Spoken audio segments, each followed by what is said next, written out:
इंद्र और स्वयं देवाधिदेव महादेव के परम मित्र यक्षराज कुबेर को धनपति का यह परम पद कैसे प्राप्त हुआ? शिव पुराण की एक परम दिव्य कथा के अनुसार समस्त संसार को वैभव देने वाले कुबेर जी अपने पूर्व जन्म में कोई राजा या पुण्यात्मा नहीं थे, बल्कि एक साधारण ब्राह्मण पुत्र थे जिनका नाम गुणनिधि था। गुणनिधि बुरी संगति के कारण अपने मार्ग से भटक गया, जिसके चलते उसको पिता ने उसे त्याग दिया। दर दर ठोकरें खाते हुए भटकते हुए भूख प्यास से व्याकुल गुणनिधि एक रात्रि को एक शिवालय यानी शिव मंदिर के पास पहुंचा। वह रात्रि कोई साधारण रात्रि नहीं थी, वह महाशिवरात्रि की परम पावन तिथि थी।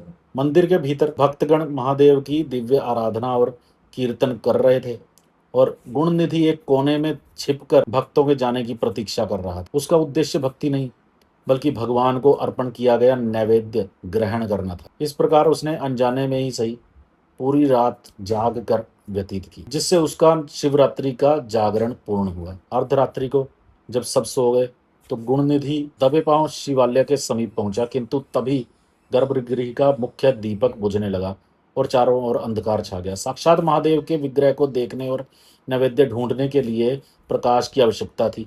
इसलिए गुणनिधि ने अपनी धोती का एक वस्त्र खंड फाड़ा, उसकी बाती बनाई और उसको घी में डुबोकर बुझते हुए दीपक को पुनः प्रज्वलित कर दिया। अब शास्त्रों के अनुसार भले ही उसका उद्देश्य सांसारिक था, किंतु उसने अनजाने में ही महाशिवरात्रि का व्रत, जागरण और साक्षात महादेव के सम्मुख दीपदान का महापुण्य अर्जित कर लिया था। इसके तुरंत पश्चात वहां से निकलते समय पहरेदारों द्वारा वह मारा गया।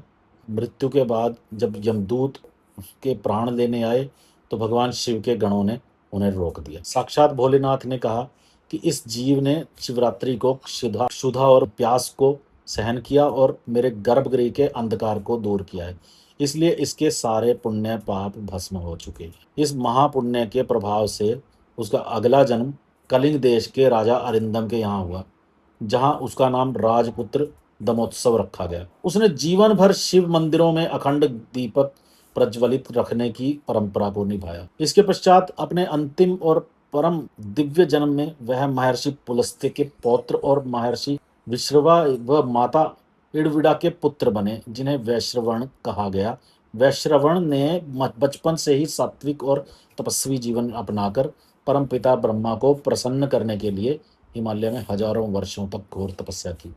परम तपस्या से प्रसन्न होकर साक्षात ब्रह्मा जी प्रकट हुए और उन्हें समस्त संसार के वैभव, नौ निधियां और उनका स्वामी बना दिया। उत्तर दिशा का दिक्पाल व लोकपाल नियुक्त कर दिया। साथ ही उन्हें मन की गति से चलने वाला एक दिव्य पुष्पक विमान भी भेंट किया। बाद में वैश्रवण यानी कि कुबेर उसकी निश्चल भक्ति को देखकर देवादिदेव महादेव अत्यंत प्रसन्न हुए, उन्हें अपना परम मित्र स्वीकार किया और अपनी ही कैलाश नगरी के समीप उनके लिए एक निवास स्थान बनाया, जिसका नाम अलकापुरी रखा गया। एक भटका हुआ जीव अनजाने में ही की गई शिव भक्ति और अगले जन्मों की घोर तपस्या के बल पर देवताओं के परम पूज्य धनपति कुबेर के पद पर पहुंच गए। आपको ये कहानी कैसी लगी हमें कमेंट करके बताइए और इस वीडियो को लाइक करना ना भूलें। धन्यवाद।